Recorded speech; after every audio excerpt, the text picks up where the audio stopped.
This podcast is proudly brought to you by Cara PR, featuring Erin and Piccolo Pony. It's a truly heartwarming story about a girl and her pony and how they overcame the challenges of neurodivergence together.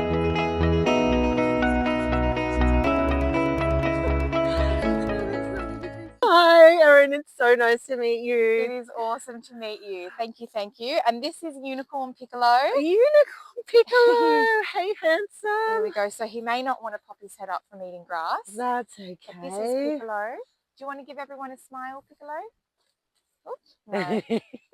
Smile. There you go. Smile, Piccolo. No. Did you see that? Yeah.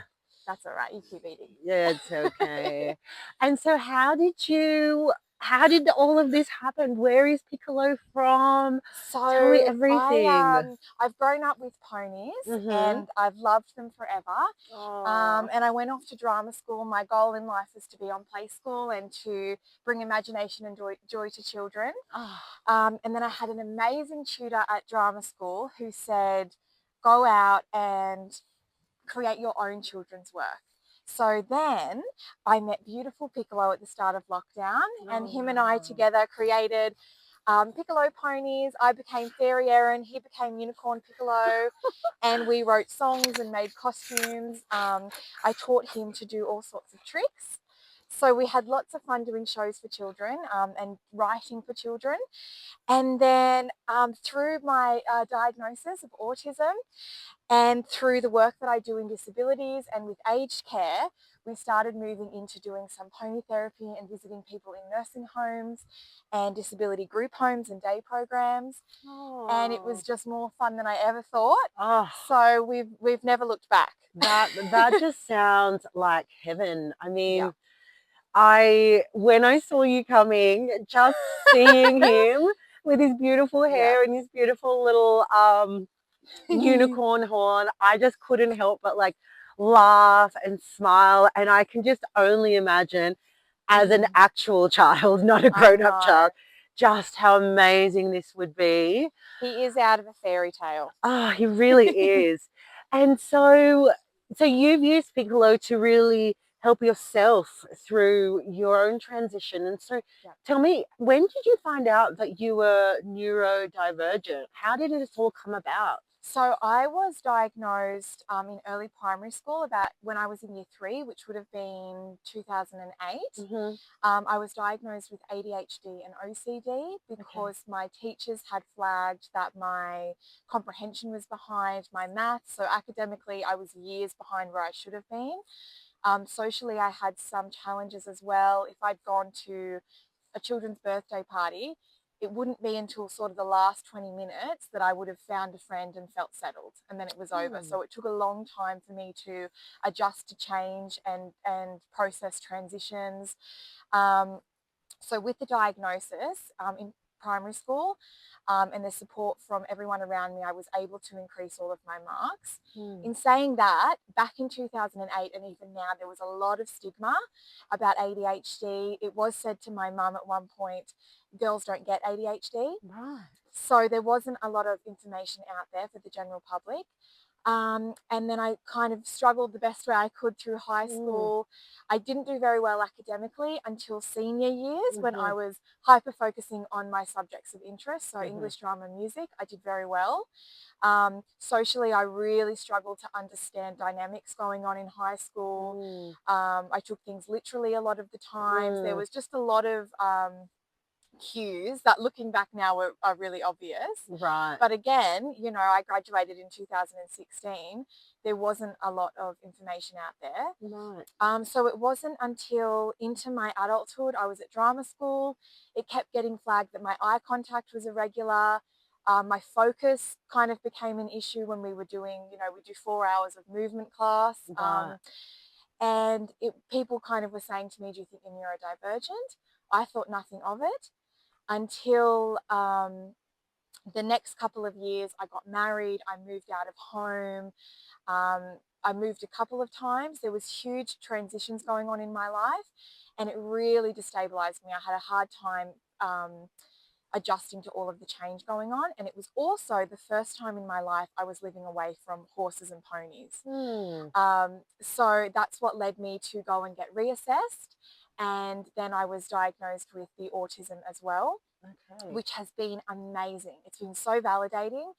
And now I have all of this information about myself that I can share with the people in my community. And I now know as well the amazing ability that the ponies and horses have in helping neurodivergent people or people with disabilities or anyone really just kind of connect to themselves and be mindful, get out of their heads, which I think is what they have given me all along. Yeah, how incredible. And what is it about ponies that is their like magical unicorn gift? Well, it is a true fact that horses and ponies, like dogs, can mirror human emotions. Right. So that's why a lot of the time people will say horses can tell if you're scared.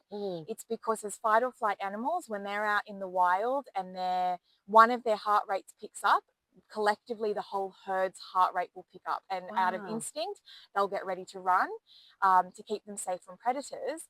And it's the same for us. So if you're with a horse and you're feeling anxious and your heart rate's going and you're sweating, the horse can sense that. So it's thinking, oh my God, I'm going to get ready to run. Yeah. But if you focus on grounding yourself, doing your deep breathing, the horse can feel relaxed around you as well. So it's got those amazing benefits to help you to be mindful. And also, especially when you have a little pony dressed up as a unicorn, it's just too adorable. It's just happiness and endorphins. It's sunshine, exactly. rainbows. For lots of neurodivergent little girls, me included, horses are a huge hyper focus. So, people are more motivated to participate socially. Even in the nursing homes, you might have clients that are more reserved. Yeah. But if you've got a unicorn walking in, they're much more likely to participate. So they are magic. It is. It just makes my heart feel so warm and so happy. And so that's incredible. So you've always been around horses, but was there a pivotal moment where you just went, I'm gonna get a pony?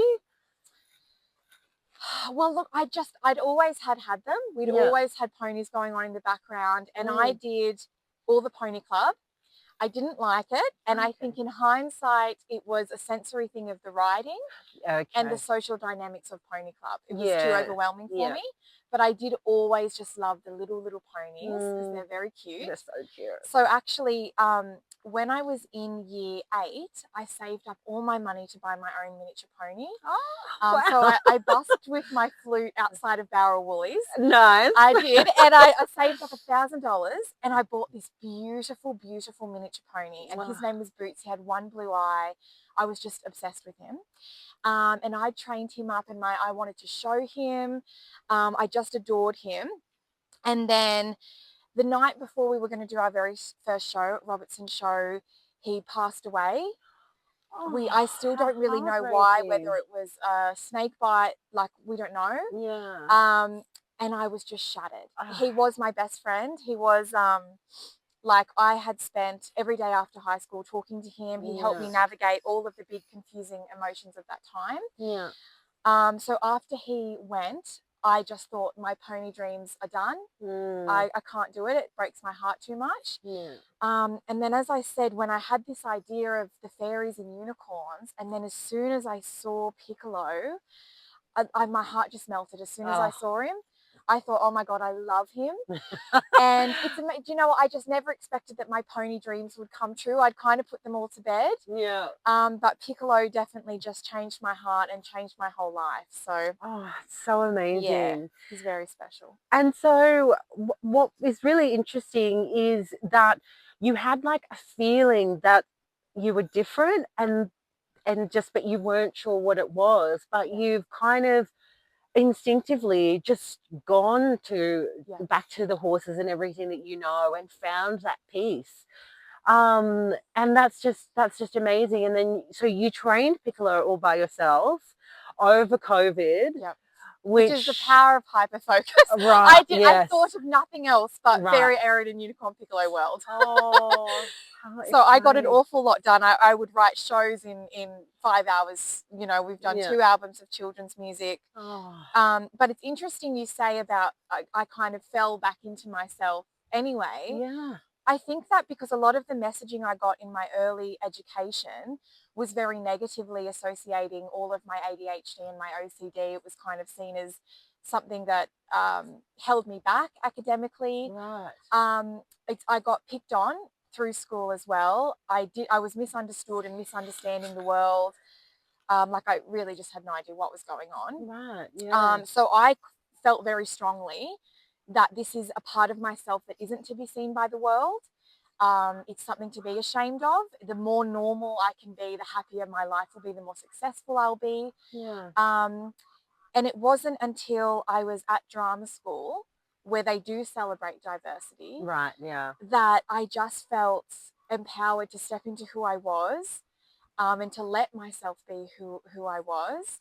And I think also socially we've had a huge shift in the way that we view neurodivergence. So that's been massively helpful, which is why I'm so empowered now to be talking about how wonderful it is that we've all got different brains and that it should be celebrated and we should be making life easier for one another. Yeah, absolutely. And I mean, you've learned how to use it as your superpower. Yeah. And that's an incredible thing, you know.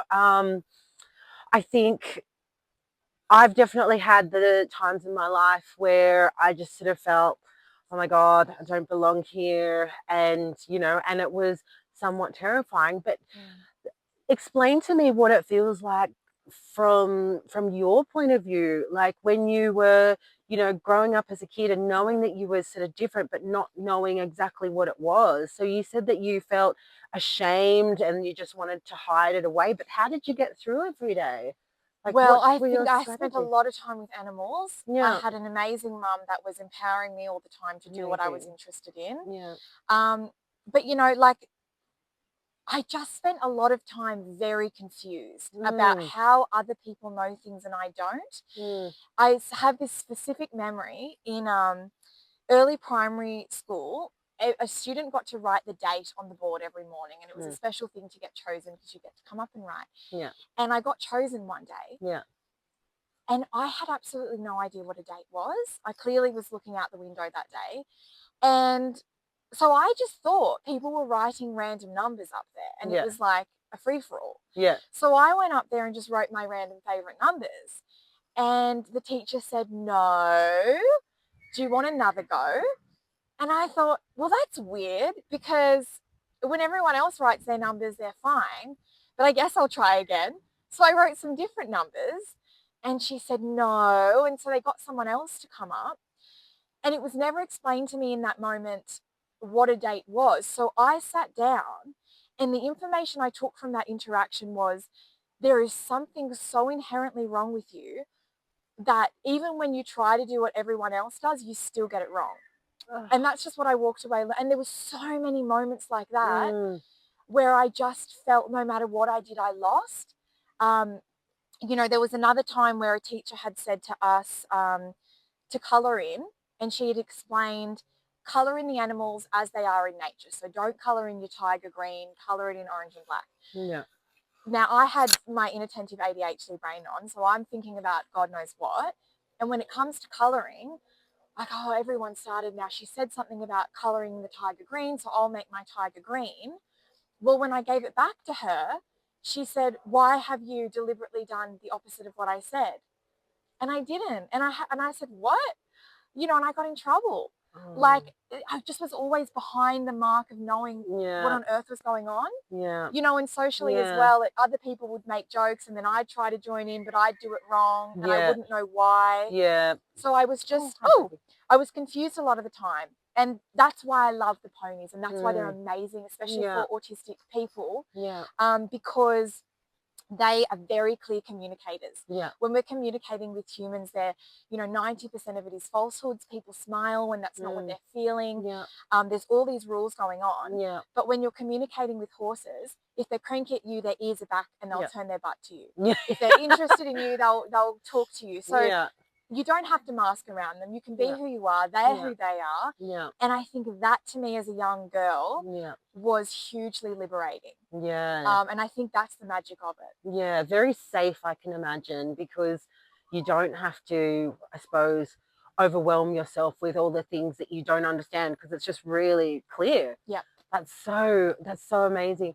And so in that period of time where you moved away and you got married and you tried to start your amazing life, what exactly happened with you?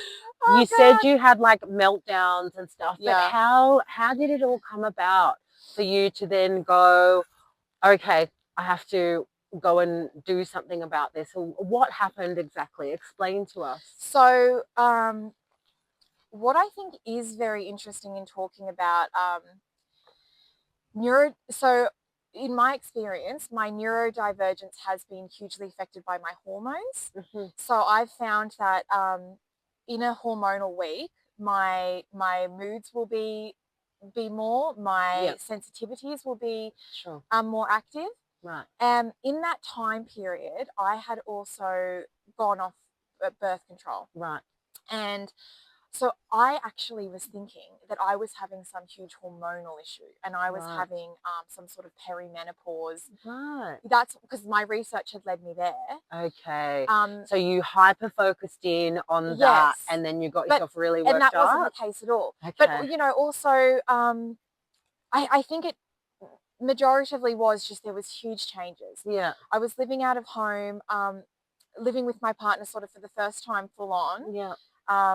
And we were planning a wedding. We were selling the home, so we were doing open homes every week. I just started a new job. There was huge changes. I felt out of control of what was happening around me. So oftentimes at the end of the day, I would just have these huge tantrums and be so remorseful afterwards that, you know, I can't act my age. And I would just feel so ashamed, and then I'd do it the next night. And I wouldn't understand why this was happening to me. I've since been told that it was because I was so dysregulated and it was my body trying to regulate itself, which was huge. Like all the information's just been life-changing. Yeah, totally. As a woman as well, you know, as a young girl having autistic meltdowns, which can be either harming yourself, harming other people, property damage, crying, screaming, whatever that looks like for you. It's seen as a little kid as, well, that's a tantrum and you're a naughty little girl. Bad behavior. If you're a teenage girl doing it, well, you know, you're just a drama queen, you know, teenage girls. Right. And it's not until you're an adult doing it that the people around you start to think, well, hang on a minute, this isn't right. Yeah. You know, what's going on? Yeah, that's a really And I was being point. honest to my family, and I was saying, I cannot control this. Like, I am out of control. Yeah. You know, and I said it did become a hormonal thing. In those 2 weeks, I would feel completely consumed by emotion, and it would be very upsetting. So it wasn't actually until I went to the GP and I said, listen, there's this huge hormonal problem going on with me and I'm out of control. And she said she'd known me since forever. And she said, look, I've known you since you were a little girl. I promise you this is to do with your ADHD and I want you to talk to someone about that. And I thought, oh, ridiculous. Yeah. You know, I've cured that. I did very well in school in the end, you know. And then I spoke to someone and he had an answer for everything. Oh, you know, he said to me, the reason that you have had a sore tummy for the whole of your life is because you have had absolutely no idea what's going on. And people say to you, go with the flow, and you can't because you don't know what it is. You don't have a blueprint. And he said, you know, the reason socializing's got easier for you into adulthood is because when you were a kid, you had no idea what was going on. But the more information you were able to get, you could make a little map. Yeah. And he said the problem is every human interaction is different. Yeah. So you would try to apply the rules from over here, and it wouldn't work. Yeah. So you would be confused, you'd have low self-esteem. Yes. You know, and he said about the meltdowns, because you are dysregulated, because there's a lot of change going on, you know, and you're not being listened to. And so that is what happens. Yeah. So it's been like, it was so validating. I was able to take a whole bunch of guilt and shame off myself. Yeah. That these things that I was so ashamed of, I actually can't help. Yeah. It's a part of who I am. And Yeah. if I look after myself properly and Yeah. advocate for my needs, Yeah. then, you know, I can avoid a lot of behaviors that are challenging for myself and the people around me. So Yeah. that's why it's so important to just get information out there. Right. Because if Yeah. we can support each other as much as possible, Absolutely. yeah, it's a lot easier for everyone. Yeah. And so you've through all of this, you know, tumultuous times, you've been able to, you know, sustain your relationship with your partner. So you're happily married. And so what are some of the what was some of the, I suppose, ways that you were able to then understand with that information about your relationship together and how to support each other better? Yeah. Well, look, the first thing is I've actually just got a really amazing, understanding, beautiful, beautiful partner. Congratulations. Thank you. So, look, Adam really went out of his way to do a lot of research about the way that my brain works, and I think that was hugely helpful. Yeah. And I also felt very accepted and loved. Yeah. And our expectations of each other were able to change Yeah. because we were now looking at things a little bit differently. Yeah. So, for example, like there was even times, because this came up, I get so hyper focused on things. You know, I'd be writing a children's story or a song, and I'm just so focused in on that. If Adam had come in and say, "Well, what should we do for dinner?" and he's trying to have that conversation, I can't do it. Yeah. Like, you know, you are the most annoying person in the world to me right now. Get out of my sight. Yeah. Beat it. Like, I got an idea. Yeah. You know, and that would be a huge thing. Right. Yeah. So now I can recognize within myself, this is a hyper focus, and I can challenge myself to behave a little bit differently in this scenario right now. Okay. But also in other scenarios, like I often get social burnout, a lot of social anxiety. So the expectation for me to attend social events that would leave me feeling completely depleted, exhausted, and having a meltdown. Yeah. The expectation now is I don't have to attend. I can leave when my social battery's dead. Yeah. And that's been huge. Yeah. So just our understanding of each other and what we bring to the table and how we do it. Yeah. And what we expect from each other, you know, how much responsibility I can take for my own behavior versus how much we can support each other to be the best versions of ourselves. Yeah. I think it's just been about finding that balance. Yeah. And like I said, I'm just so lucky because You are just lovely. You're very lucky. I bought all these textbooks and I filled them in, and he's read them all. And so what an angel! That's so good. And I think what is particularly moving is that you've now joined the Girl Code community at Cara PR, and you're here to now try and help other people to find that love, not just for themselves but for someone else, and allowing them to give that back to them through your own experience and how you've been able to, you know, learn through the growth and to come to a point of balance where you can understand how you need to be supported and how you can return that support. And I think that's really important because speaking from my own experience in working with a neurodivergent business partner at one point in time, she was exactly the same. So I said to her, we need to go and do this event and there's going to be people there and I need you to wear makeup and do your hair and all that. And she had a freak out. She went into her cave for like a week. And there would be points in time where I couldn't even speak to her on the phone because it was just all too much for her. And, you know, now understanding a little bit more about it, then I can sort of go, oh, okay, well, that's just standard. I'll just, so what I actually did was I said to her, I need you to write me like an owner's manual.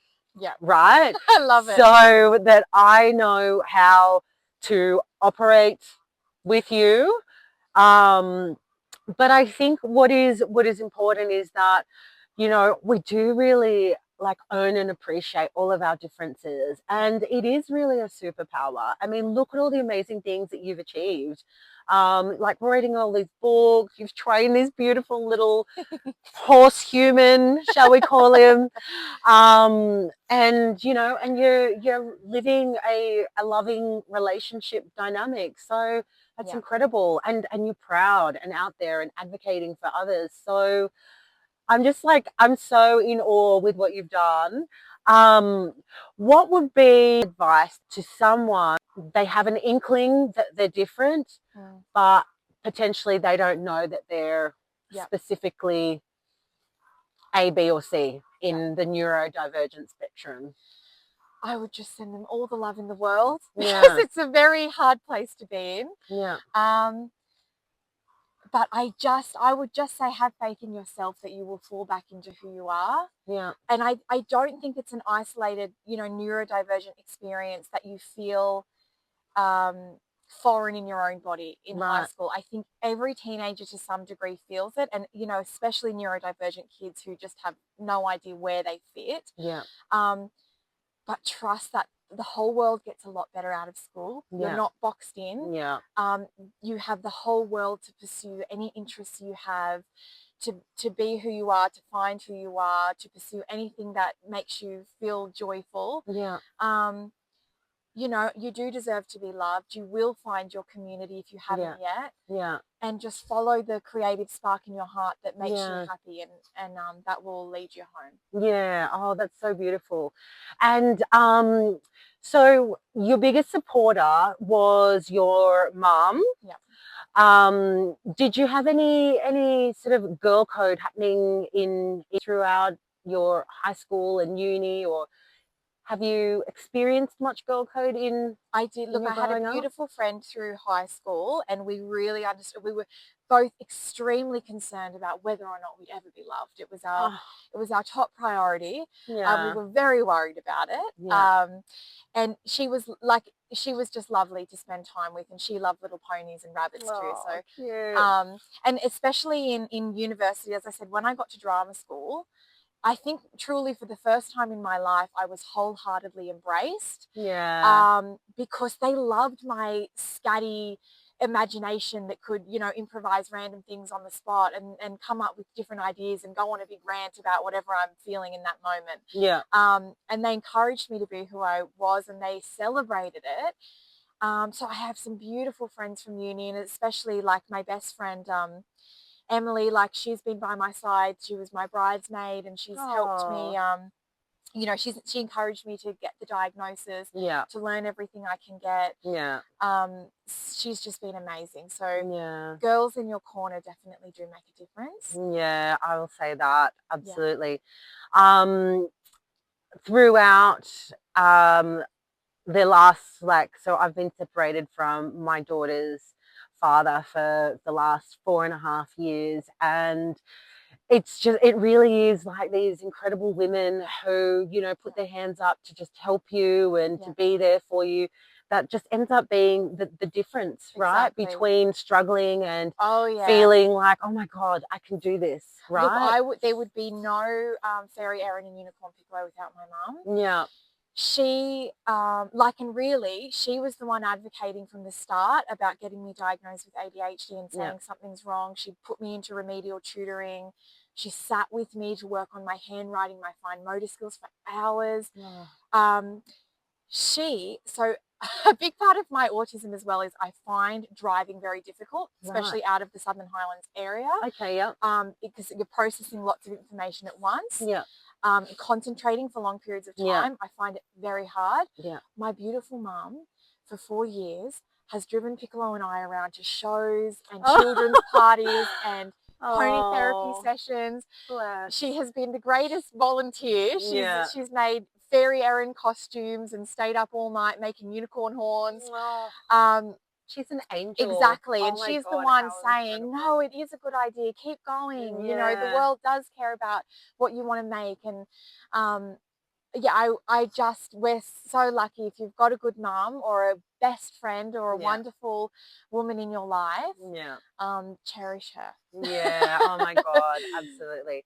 And so, what do you go to a specific type of therapist yourself, like now as an adult, to help you to stay regulated and to help you to overcome life's challenges now as an adult? Yeah, so I'm talking to people all the time about the way that my brain works, the way that I can be helping myself navigate the world. I'm also now, as a priority, I will spend as much time as I can out with the horses, out in the paddock. That is therapy for me. Absolutely.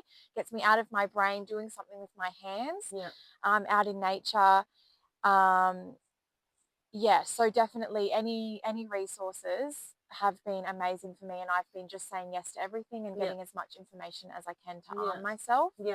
And there is, it's difficult to get resources, especially sometimes in a regional area. But keep trying. It is difficult. There's waiting lists. There's no availability. And there's not a lot of people doing it. And then of course you've got to find the people who are the right fit for you. But you know, I do think it's important to have people around you and information, and amazing. And then the last thing that I would just love to talk about is about obviously the neurodivergent dating. So you saw the Folds post, is that right? I did. And I thought, oh my God, I have got to be involved in this. Hooray. So I just was so excited when I saw it. So as I said, like, we are in a regional area. We're not too far from the city, but there isn't a lot going on here. I work a lot in the disability field here in this area. So anything that we've got going is always hugely appreciated by the community. And something like this, if I think back to myself, you know, in high school or as a young adult, this would have been life-changing. Totally. It would have been amazing. So I just thought, any way I can be a part of this, I want to contribute as much as I can. I think it's an amazing initiative. I think it goes down to exactly what I've been talking about, which is let's make the world accessible to everyone. You know, let's make dating accessible. Let's everyone deserves to be loved. Everyone deserves to have community. And I think it's a wonderful initiative. So thank you. Thank you. No, I'm super excited. We've had a lot of really good feedback. So I sent out an email, a calendar invite today for next week on Wednesday for our little committee to get together. But that'll be so that's 5 of you, 1 of me. So that's like 6 of us like getting together to make this happen. So I'm really, really excited. So I suppose the next steps is really just to, you know, start circulating it through all of our channels and getting people like registered and on board to participate, so they can find love as well. Exactly. And what would be, just one more thing, what would you say would be the biggest difference between a neuro trying to find love versus someone who's neurotypical? I think it just is not knowing the social rule book. Right. You know, I think there's barriers there that are not there for neurotypicals. You have sensory needs. If you're at a restaurant, you can hear every sound that's going on. The lights, you know, if they're white lights, for me personally, would be driving me batty. You're dealing with all of this sensory input, plus you're trying to navigate a social interaction that perhaps isn't 100% honest, which can be confusing. So there's a lot of different obstacles in your way. So any way that we can facilitate interactions that are stress-free, that meet people where they're at, is the best way possible. And that is, I think, the essence of my whole advocacy work, is just to meet people where they're at, you know, celebrate people for who they are right now, where they're at, because everyone deserves that. Oh, totally. Awesome. Thank you so much. Thank you. Oh, the only thing I haven't asked you is, like, who are you? Tell me who Piccolo is, etc., etc. That's, which normally goes at the beginning of the interview. Okay. We just got straight into it. Okay, so my name is Erin, aka Fairy Erin. Yay! So I've grown up here in the Highlands. I'm an actress and a writer here from the Southern Highlands. I do a lot of children's entertainment. I work a lot in inclusive storytelling. I've also got a Cert 4 in disability work and 10 years experience in the industry. So I work doing pony therapy. I work in group homes, aged care centres, all across the Highlands, and I also work as an advocate. I'm neurodivergent myself. I have ADHD, autism and OCD, so I love to just share the message about meeting people where they're at, celebrating people for who they are, and giving people as much information as I can about how neurodivergent brains work. And Piccolo is a beautiful miniature pony. Yeah. He's 80 centimeters tall. He is cute as a button. Yeah. He is a unicorn. He is known famously as Unicorn Piccolo. We've got episodes on YouTube on Piccolo Ponies, and our songs are there, so you can see all of our adventures. And he brings lots of joy to everyone he meets. Absolutely, he does. Oh my God, just seeing him like trotting down it's just the cutest thing ever. So thank you so much. Thank Oh, you. that was just so amazing. I'm just so excited. I'm so happy. He's meant to be. I don't know where to go.